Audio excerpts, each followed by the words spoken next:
Audio Jungle.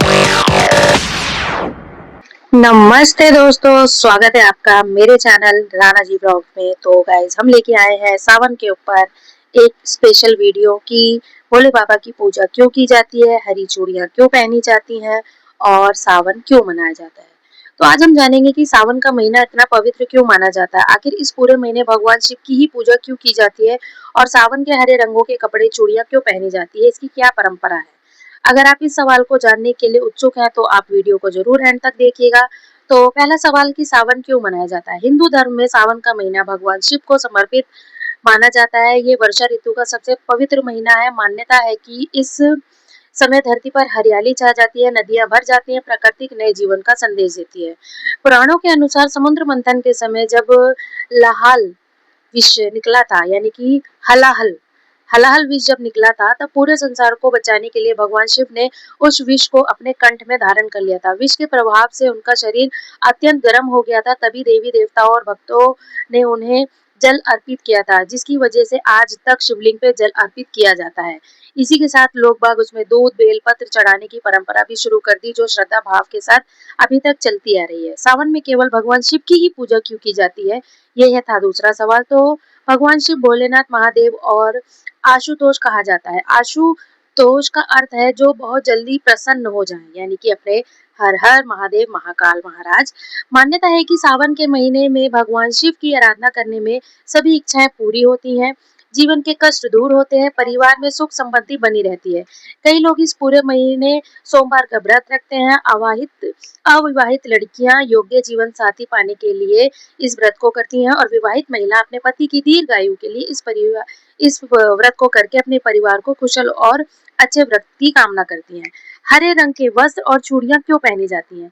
सावन का महीना हरियाली का महीना माना जाता है, इसलिए हरा रंग प्राकृतिक और नई शुरुआत, समृद्धि और खुशहाली का प्रतीक माना जाता है। इसलिए हरे रंग के वस्त्र और हरी रंग की चूड़ियां पहनी जाती हैं। महिलाएं हरी रंग की साड़ी, हरे रंग के सूट, हरी चूड़ियां, मेहंदी लगाती हैं।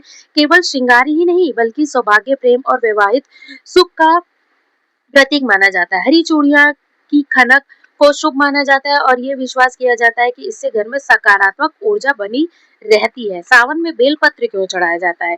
आप लोग सोच रहे होंगे कि इतनी सारी बातें बताई, तो ये भी मैं आपको बता देती हूँ कि बेलपत्र भगवान को अत्यंत प्रिय है। इसके साथ 3 पत्ते ब्रह्म विष्णु महेश, यानी कि ब्रह्मा विष्णु महेश प्रतीक माने जाते हैं। इसलिए कहा जाता है कि जब बेलपत्र चढ़ाया जाता है तो वो जरा सा भी फटा नहीं होना चाहिए, टूटा नहीं होना चाहिए, कहीं से खंडित नहीं होना चाहिए। श्रद्धा से बेलपत्र अर्पित करने से भगवान शिव प्रसन्न होते हैं और भक्तों के पे अपनी कृपा बरसाते हैं। सावन में क्या करना चाहिए। भगवान शिव को जल अभिषेक करें, ओम नमः शिवाय का मंत्र जाप करें, गरीबों और जरूरतमंदों की सहायता करें, क्रोध झूठ और बुरी आदतों से दूर रहें, प्रकृति और पेड़ पौधों की रक्षा करें। सावन में हमें क्या सीख मिलती है। सावन में हमें ये सीख मिलती है कि पूजा पाठ महीना ही नहीं, यह एक सादगी, धैर्य, प्रेम, सेवा और प्रकृति से प्रेरणा देता है। भगवान शिव का जीवन हमें सिखाता है कि शक्ति का सही उपयोग दूसरों की रक्षा और भलाई के लिए होना चाहिए। दूसरा यहाँ पे एक कथन में ये कहना चाहूंगी कि जैसा कि आप लोगों को पता है कि माता पार्वती ने अपने आप को अग्नि कुंड में क्यों डाल लिया था, तो उसका रीजन ये था कि जैसा कि आपको पता है कि माता पुत्री जो है वो दक्ष जी की पुत्री थी और जो दक्ष जी थे वो भगवान शिव को बिल्कुल भी सम्मान नहीं करते थे। तो उन्हें लगता था कि शिव भस्म धारण करते हैं, शमशान में रहते हैं और साधारण जीवन नहीं जीते हैं, इसी कारण वो उनको प्रसन्न नहीं करते थे। तो जब माता सती को यज्ञ का समाचार मिला तो उन्होंने भगवान शिव से वहां जाने की अनुमति मांगी। भगवान शिव ने समझाया कि जहाँ सम्मान ना हो वहां जाना उचित नहीं होता है। फिर भी माता सती अपने पिता के घर चली गई। वहां पहुंचकर उन्होंने देखा कि किसी ने उनका आदर नहीं किया। इतना ही नहीं बल्कि उनके पिता दक्ष स्वयं शिव जी का अपमान करना शुरू कर दिया। अपने आराध्य यानी अपने पति का सम्मान कोई भी महिला या चाहे कोई भी माता हो वो नहीं बर्दाश्त करती है। माता का मतलब है कि माता पार्वती। तो उन्होंने क्या करा कि अपने जन्मे पिता मतलब जो उनके पिताजी थे उनकी मुंह से ये शब्द सुनकर उनको बहुत कष्ट हुआ। इसी वजह से उन्होंने अपने आप को यज्ञ उन्होंने कराया था उसी कुंड में अपने आप को समाने का ये समाधान उनको ज्यादा अच्छा लगा। जब शिव जी को यह समाचार मिला तो उन्हें बहुत ही ज्यादा क्रोध और शोक दोनों चरम पर पहुंच गए थे। उन्होंने अपनी जटाओं में वीरभद्र को उत्पन्न किया, जिससे उनका यज्ञ नष्ट हो गया। समय बीता और माता सती ने हिमालय और रानी मोक के यहाँ माता पार्वती के रूप में पुनर्जन्म लिया। बचपन में माता पार्वती ने अपने मन शिव के प्रति गहरी भक्ति थी। उनके यह समाचार मिला कि मतलब उन्होंने पुनर्जन्म लिया है तो भगवान शिव को पति के रूप में प्राप्त करेंगी। लेकिन भगवान शिव गहन समाधि में लीन थे। उन्हें संसार में किसी भी आकर्षण से कोई लगाव नहीं था।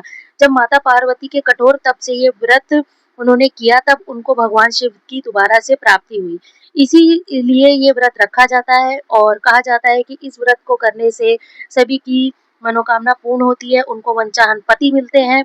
और अंत में शिव जी उनकी अटूट श्रद्धा, धैर्य और समर्पण से प्रसन्न हुए। उन्होंने माता पार्वती को पति के रूप में स्वीकार किया और दोनों को दिव्य विवाह संपन्न हुआ।